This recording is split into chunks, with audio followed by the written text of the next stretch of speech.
Hey guys, welcome back to my channel and welcome if you're new. So today I'll be showing you guys how to simply enable dark mode on TikTok. So if that's something that you're interested in, stick around. So the first thing you want to do is to launch TikTok and go to your profile, after which you'd simply click on the menu icon that's at the top of the screen.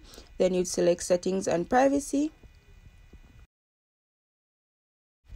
after which you'd go down to content and activity and you can see dark mode right there.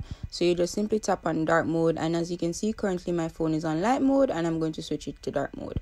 So you can use the device settings, so that means whenever you adjust the brightness for TikTok will be adjusted as well. So that's an option if you want to choose that as well. So that's pretty much the end of the tutorial. So all your interface for TikTok will be changed to dark mode.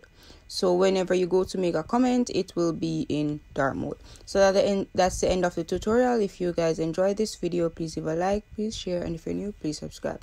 Also, please turn on your post notifications so you'll be notified whenever I upload videos. Thank you for watching.